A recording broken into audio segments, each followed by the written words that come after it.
Welcome back to Healthy Planet, Healthy Me. Today we're going to try to solve this dilemma of paper or plastic or not. We're joined here with Gary Petersen. He's a member of the California Integrated Waste Management Board and is Governor Schwarzenegger's environmental appointee to the California Recycling Board, which oversees recycling and waste management in the state. Gary Petersen is also president of Environmental Problem Solving Enterprises. He established Los Angeles' first curbside recycling program in 1972. Gary is chairman of the board of Green Seal. He co-chairs the corporate board of the Environmental Media Association, EMA. He also played a key role in the greening of the White House under the Clinton administration. Welcome back to Healthy Planet, Healthy Me, Gary Petersen. Howdy, Sherry. How are you? Good. We also have Debbie Levin, the president of the renowned Environmental Media Association since February of 2000. EMA impacts billion-dollar corporations and billions of people worldwide. Since becoming president, Debbie Levin has energized and transformed Is the Buzz in Hollywood, her organization, into a marketer of eco-healthy messages and a magnet for young Hollywood. Emma has increasingly worked with Hollywood to weave environmental themes into television and film storylines, and we're going to find out today how. They've also worked with celebrities to deliver lifestyle messages through entertainment, PSAs, radio interviews on Healthy Planet, Healthy Me, and live events. So serving as role models for sustainable behavior. So welcome to Healthy Planet, Healthy Me, Debbie Levin. Hi, how are you? Good. We also have the great honor to be joined here with Hart Bochner. He was recently named by Time magazine as the greenest actor in Hollywood. He's currently starring opposite Deborah Messing in the USA Network series The Starter Wife, playing Deborah's love interest. While Hart has appeared in over 35 films, he is also a film director, and his latest, which he wrote and directed, Just Add Water, starring Danny DeVito, Jonah Hill, Dylan Walsh, and Justin Long, was released by Sony earlier this year. He's been a board member of EMA since 2000, as well as the DGA PAC Leadership Council. So welcome to Healthy Planet, Healthy Me. Thanks for having me. What is the answer to this age-old dilemma? Paper or plastics, neither. It's reusable bags. Everybody start bringing their own bags. The canvas bags that you see, or they make now reusable bags out of PET, which they make out of soda pop bottles and beverage bottles. Mm-hmm. It's really the thing here is stop the nonsense. We're so used to all this convenience and throwaway society. We got to stop all that. So the reusable bag is where we need to go. You know, I've had canvas bags for over 10 years now. They have more than paid for themselves because if as an individual you use 5 bags a week, that's 250 bags a year. You get a refund of 5 cents per bag. That's about what, 250 bags at Whole Foods. That's $12. No, well, it should be at any market. It should be. I go to Whole Foods.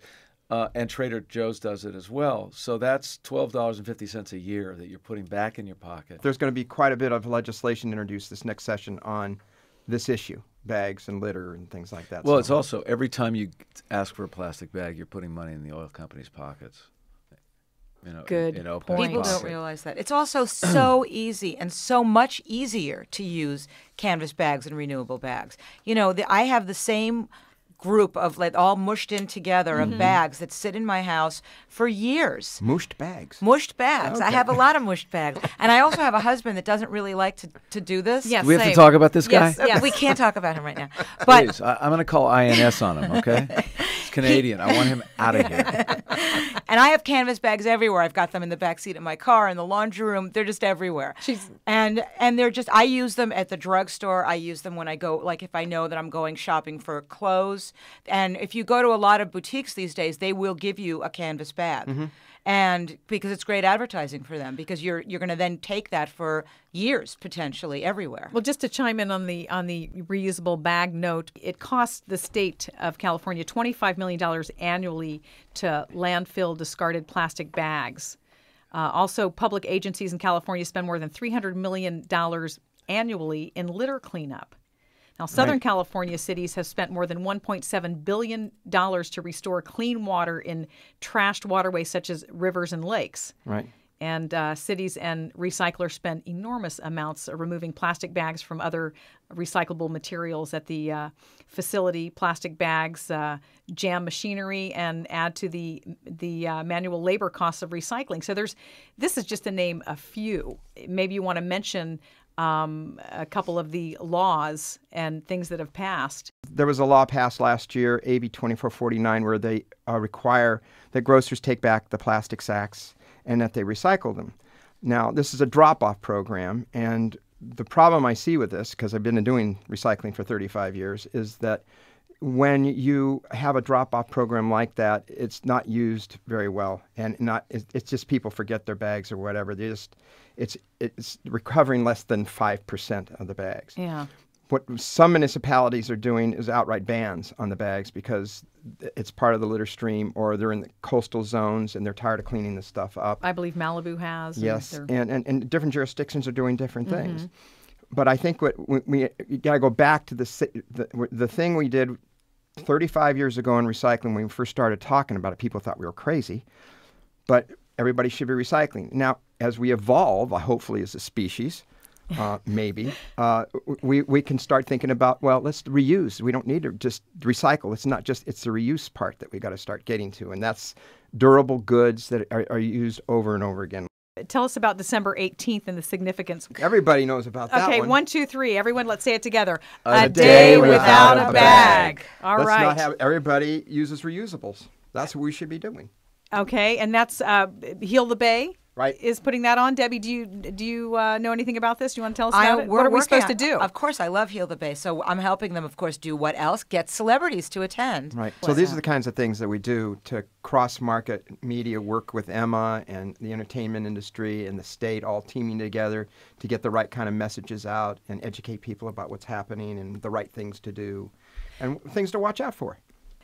Gary, tell us a little bit about what your involvement has been from a government standpoint with the Environmental Media Association, and how the three of you have worked together. I think the events, media attention to what we do, some of the things we've been involved with, like the cleanup of the Santa Cruz Islands. The materials and things that have been out there for over 100 years. The Conservancy took it over. I went out there one day to an environmental summit, and I'm looking around. There's piles of old cars and piping and tractors and this. 100 years has been out there. So I said, no, we're going to clean this up. So we cleaned it all up, and Daryl Hannah came to a big press conference to announce, here's how the state and Emma and all of us work together to educate people about these kinds of projects and things that we've been doing at the state level. Everybody makes a difference if you just chime in a little bit to do the right thing. And in the conscious, reusable bags, recycling, source reduction, buying durable products, taking care of the inside of your house. Don't buy products with formaldehydes in them, furniture, et cetera, et cetera. Think about what you do and the reactions to what your impacts are around the environment and what you do. Debbie Levin? To sort of pick up on that, it's like everything you buy, you're kind of, you're making choices, and you're also strengthening businesses, which could then give you the stuff cheaper. So that's the bottom line. The more you buy organic and safe products, the cheaper it will be for you. Look up more things on ema-online.org. Hart? I'm thrilled to be here, and I just want to say, just imagine if the planet were the inside of your house and you continued to degrade the quality of life inside that house. Ultimately, it would become unlivable. So treat the planet as you would your own place. Okay. Bravo. I'd like to thank today, of course, Gary Petersen, Debbie Levin, Hart Bochner, and thank you, our guests, for tuning in. We'll see you next week at 2 p.m. here on Healthy Planet, Healthy Me. And all of the guest information on today's show, including websites, guest descriptions, you can get on our show's website. Be well.